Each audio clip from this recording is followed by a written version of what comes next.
కరణీయ సంఖ్య సంకలనం, వ్యవకలనం. ఇంతకుముందు మనం చూసిన వీడియో ప్రకారం అకరణీయ సంఖ్యల వలె కరణీయ సంఖ్యలు కూడా సంఖ్యారేఖపై ఉంటాయి. కనుక మనం ఆ కరణీయ సంఖ్యలను కూడడం, తీసివేయడం చేయగలగాలి. మరి ఎలా?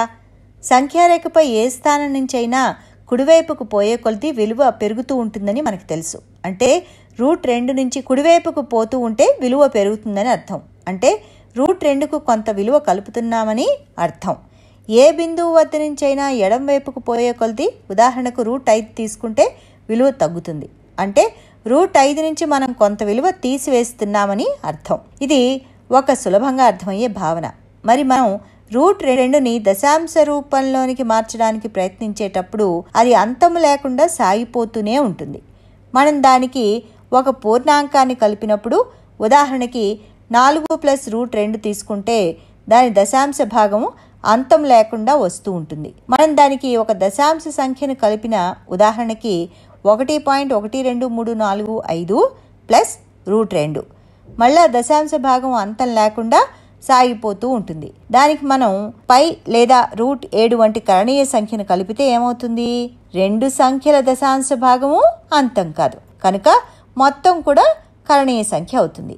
ఇదే విధంగా మనం √2, √3 లేదా πలో నుండి ఒక పూర్ణాంకాన్ని కానీ ఒక దశాంశ సంఖ్యను కానీ తీసివేస్తే అది కూడా అంతం కాదు, అనగా మరొక అంతము కానీ ఆవర్తము కానీ దశాంశం లభిస్తుంది. అంటే q ఒక అకరణీయ సంఖ్య మరియు r ఒక కరణీయ సంఖ్య అయితే q + r, q - r, r - q ఇవన్నీ కూడా కరణీయ సంఖ్యలు అవుతాయి. మరికొన్ని ఉదాహరణలు తీసుకుందాం. √2 + √3 ఇవి రెండూ కూడా కరణీయ సంఖ్యలు. రెండూ కూడా అంతము కాని ఆవర్తము కాని దశాంశాలే. మనం వీటిని కలిపేటప్పుడు సంకలనము కూడా అంతము లేకుండా వస్తూనే ఉంటుంది. కాబట్టి మనం వీటిని కూడలేము. కానీ అది √3 + √3 అయితే 2 × √3 అవుతుంది. ఇది కూడా కరణీయ సంఖ్యే. 3 + √23 + √2 - √23 - 2 √2 2 - 2 = 0 ఎలాగో అలాగే √23 - √23 కూడా 0 అవుతుంది. మరియు √2 - 2 √2 - √2. కాబట్టి 3 - √2 జవాబు అవుతుంది. ఇది ఒక కరణీయ సంఖ్య. ఒక్క మాటలో చెప్పాలంటే ఒక అకరణీయ సంఖ్యను వేరొక కరణీయ సంఖ్యతో కూడినా తీసివేసినా ఫలితం మాత్రం ఒక కరణీయ సంఖ్య అవుతుంది. ఉదాహరణకి π - 2 ఒక కరణీయ సంఖ్య, 3 - √2 ఒక కరణీయ సంఖ్య, 2 + √3 ఒక కరణీయ సంఖ్య. కొన్ని సందర్భాల్లో మనం పెద్ద పెద్ద సమాసాలు అకరణీయమా కాదా అని చెప్పవలసిన అవసరం వస్తుంది. అప్పుడు అందులో గల అన్ని కరణీయ సంఖ్యలు వ్యతిరేక గుర్తులు కలిగి ఉండి కొట్టివేయబడితే అది అకరణీయ సంఖ్య అవుతుంది, లేకపోతే కరణీయ సంఖ్య అవుతుంది.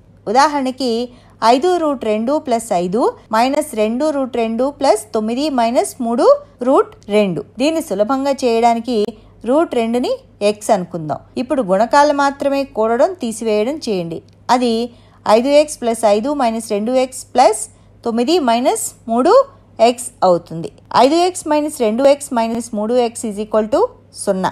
కాబట్టి 5 √2 - 2 √2 - 3 √2 = 0. ఇప్పుడు కేవలం 5 + 9 మాత్రమే మిగిలింది. అది 14కి సమానం. ఇది ఒక అకరణీయ సంఖ్య. ఈ సందర్భంలో అన్ని కరణీయ సంఖ్యలు 0 అయ్యాయి. కాబట్టి ఇది ఒక అకరణీయ సంఖ్య అయ్యింది. వచ్చే పాఠంలో మళ్ళీ మరిన్ని విషయాలు తెలుసుకుందాం.